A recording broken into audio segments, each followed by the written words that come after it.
Pernah nggak sih merasa hidup cuma tentang bertahan?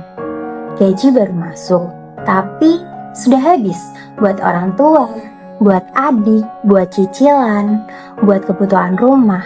Lalu kita hanya bisa diam dan berkata, nggak apa-apa, nanti juga cukup kok. Nah, di balik banyak perempuan yang terlihat kuat, ternyata mereka sedang menjalani peran yang jarang sekali dibahas, yaitu menjadi sandwich generation. Generasi yang menanggung dua arah sekaligus, menanggung orang tua dan masa depannya sendiri.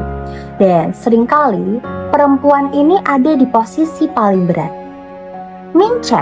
Check in and aware. Hai Givers, kembali lagi bersama saya Lydia. Dan kita kembali di Suara Kita One on One, tempat di mana suara perempuan didengarkan dan dirayakan. Pernah nggak sih kalian bertanya-tanya atau bahkan tanpa sadar sedang menjalani peran sebagai sandwich generation? Nah, sandwich generation sendiri adalah kondisi di mana ketika seseorang menanggung dua generasi di atasnya dan generasi di bawahnya. Misalnya, membiayai orang tua, membiayai adik sekolah, mengurus anak sambil tetap bekerja, mencari nafkah, dan banyak perempuan menjalani semuanya hampir tanpa jeda.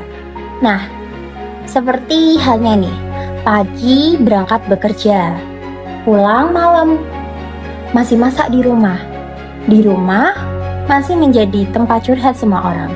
Dan ironisnya lagi, ketika mereka merasa kuat, semua orang menganggap mereka selalu kuat, padahal itu belum tentu. Nah, yang paling melelahkan dari sandwich generation itu bukan hanya soal uang saja, tapi juga soal kesehatan mentalnya. Perempuan sering merasa tidak boleh mengeluh, tidak boleh egois, dan harus mengutamakan keluarga. Akhirnya, banyak perempuan yang menunda untuk menikah, menunda untuk punya rumah, dan paling buruknya lagi yaitu menunda untuk bahagia. Ada yang diam-diam burn out, ada yang menangis sendirian di malam hari, ada yang iri melihat temannya hidup lebih bebas. Tapi mereka harus tetap bangun di pagi hari dan bekerja seperti biasanya. Karena hidup tidak memberi tambal pos buat kita. Sandwich generation merasa bersalah ketika mereka memikirkan dirinya sendiri. Misalnya seperti ketika mereka ingin liburan, tapi merasa tidak enak. Dan ketika mereka ingin belanja buat dirinya sendiri, mereka merasa sangat boros. Dan saat mereka lelah, mereka merasa kurang bersyukur. Padahal membantu keluarga itu pekerjaan mulia. Tapi kalau sampai mengorbankan kesehatan mental dan masa depannya sendiri secara terus-menerus, maka lama-kelamaan kita bakal habis. Dan sayangnya, masyarakat ini sering memuji perempuan yang berkorban tanpa batas. Seolah semakin kita capek, semakin baik juga kita sebagai anak. Padahal seharusnya tidak begitu. Nah, tidak egois kalau kamu memikirkan masa depanmu sendiri. Karena perempuan itu bukan mesin penyamat keluarga. Perempuan juga manusia dan kadang hal paling berani bukanlah terus kuat, tapi berani berkata, aku juga butuh ditolong.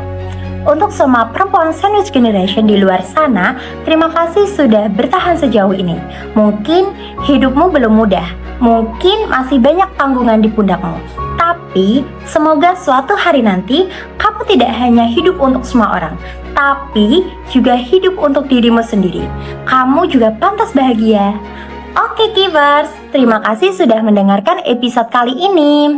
Jika kalian punya cerita, bisa langsung DM ke Instagram kita di Suara Kita One on One atau langsung DM ke email kita di suarakita1on1@gmail.com. Terima kasih Givers, bye-bye, sampai jumpa di episode berikutnya.